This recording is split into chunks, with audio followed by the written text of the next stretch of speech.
This podcast will focus on public relations, which is one of the tools in the MARCOM mix, where MARCOM stands for Marketing Communications.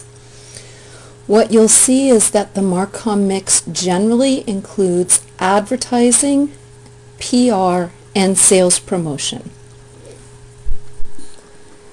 This podcast will deal with the middle part of this chapter.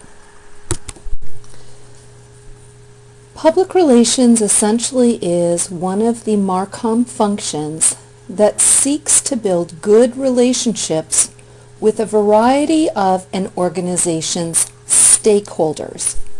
These include not only customers, but journalists, financial analysts, industry analysts, all levels of the government, and the community in which a firm does business. The most important part of public relations is proactive strategies that are derived from a firm's marketing objectives. And when a firm engages in proactive PR strategies, one of the logical outcomes is news coverage. For example, at Expedia, one of the market research studies that Expedia conducted revealed that Americans are much less likely than people in other areas of the world to use all of their days of vacation pay. Expedia called this the vacation deprivation phenomenon, and many news outlets picked up this story to report on Americans' tendency to leave their vacation days unused. The survey was always affiliated with the Expedia name. This was central to Expedia getting its name out into the public in a very creative fashion. Many people mistakenly view the role of PR as being trying to sugarcoat negative stories. Certainly PR is very important when companies have some sort of a communications crisis, and PR executives are involved in crisis management, but that is only one side of the PR toolkit. This slide essentially shows the variety of objectives that PR can be used for, as well as the activities and strategies in the PR toolkit. The typical objectives for public relations include the following: introducing new products to retailers and consumers. When products are introduced to retailers, it's frequently done at industry trade shows, where a big part of the release is a major launch with press conferences. And the idea is to encourage retailers to stock up on those new products for the coming sales season. Similarly, public relations can be used to launch new products to consumers. For example, every time that Apple came out with a new product, Apple relies heavily on its press conferences to launch its latest innovations. The resulting coverage in the news media often meant that Apple had to spend quite a bit less in advertising for its new products because of the publicity its launches generated. Public relations officials attempt to influence government legislation. For example, the University of Montana does have a paid official who lives in Helena during the legislative session in order to proactively communicate about the importance of funding for higher education in the state. And Google has an office in Washington, D.C., because legislation regarding telecommunications and internet access is determined by policymakers there. PR is designed to enhance the image of a firm. For example, one of the tools of PR is corporate advertising, which is advertising designed to convey the philosophy of the company's business strategy.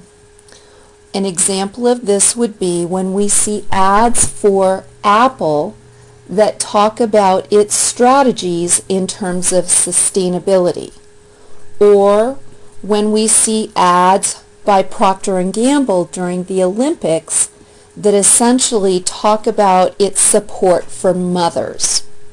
Oftentimes these corporate ads may be linked to cause-related marketing or advocacy marketing. For example, when Shell Oil runs ads that talk about its efforts to pursue more renewable sources of energy. Public relations officials provide advice and counsel to the top management team, particularly in terms of strategies to deal with the press. PR is used when the product is a place for tourism or economic development. As I mentioned on the prior slide, PR can be used for crisis communications. In fact, there is a book called Crisis Communication for Dummies that goes through all of the best ways to handle a crisis. Number one is to be very forthcoming with all information so that the company can get back to solving the problem rather than selectively releasing negative information over time. The main goal is to shorten the length of the negative news cycle. And finally, PR does include any company's activities to sponsor events or nonprofit causes in a community. And we've already talked about this as part of a company's triple bottom line strategy. Given these objectives, PR professionals have a variety of tools in their toolkit. Press releases are still used, and essentially the target market for a press release is the media. And press releases, when they're blasted out, generally aren't as effective as when they're tailored to a particular journalist and that journalist has an established relationship with the PR professional. Media relationships are critical to effective publicity, where publicity is defined as anything in the news about a company or its products. Internal PR is used to communicate with internal audiences, employees, so that employees know what the strategies are and how companies are potentially handling any problems that may arise. Investor relations essentially are the PR professionals who handle quarterly reports, stock reports, anything that the Wall Street folks would want to know about. I've also mentioned lobbying in the form of government relations. PR professionals also write speeches for executives. For example, one of the product managers at Groupon, one of his early jobs was actually serving as a speechwriter for one of the presidents. Corporate identity refers to any sort of strategies that a company uses to tailor its mission and then its messaging to build corporate identity. Of course, the advertising itself oftentimes falls under the advertising toolkit, but any ads whose focus is designed to generate goodwill would generally fall under public relations. As I mentioned, media relations are a big part of a PR professional's job to make sure that they can get the news coverage that they want when they have news to tell. Sponsorship, whether it's sporting events or nonprofits, fall under public relations. We have 3 criteria to evaluate what types of sponsorships a company should engage in, and I encourage you to review those from Chapter 1. They were the mission of the company and the mission of the cause. Number 2, who is the target market of the company and who is the target market of the cause? And number 3, what are the company's efforts to build broad-based awareness of its sponsorship and create goodwill in the process?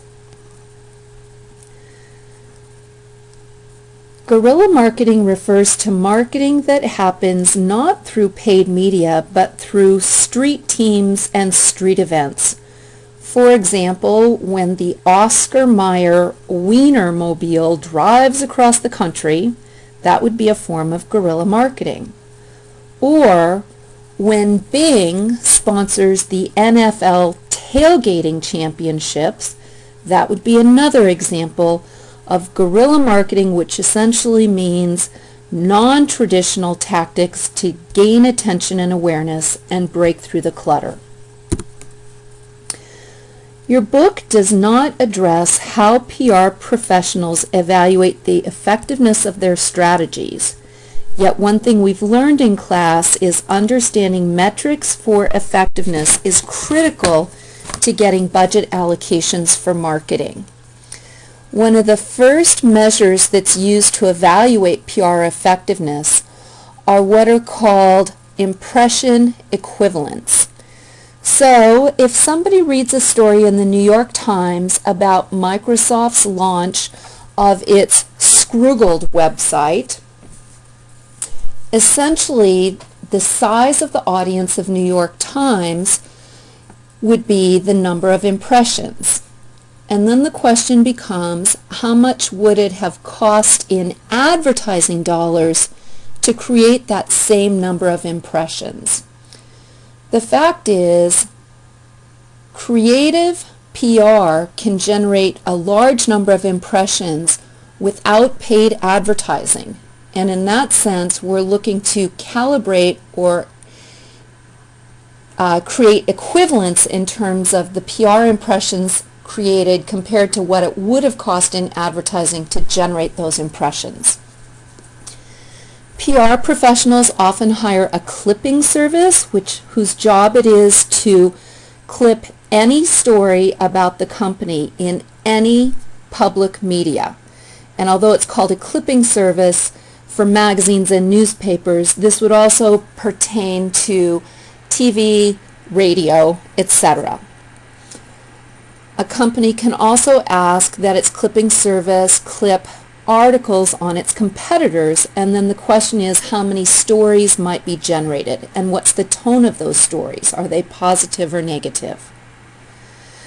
Of course, we've talked previously in class about doing pre and post campaign measures of awareness and attitude so that we understand once we started a PR campaign, did it actually increase awareness and did it create more positive attitudes?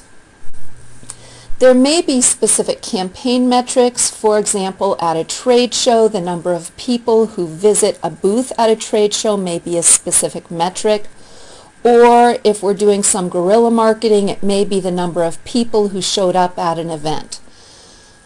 The important thing here is that before PR professionals start on a particular campaign, that they think ahead of time about how they'll measure that and build into the budget enough money to assess the effectiveness to demonstrate the impact of PR. That is it on public relations.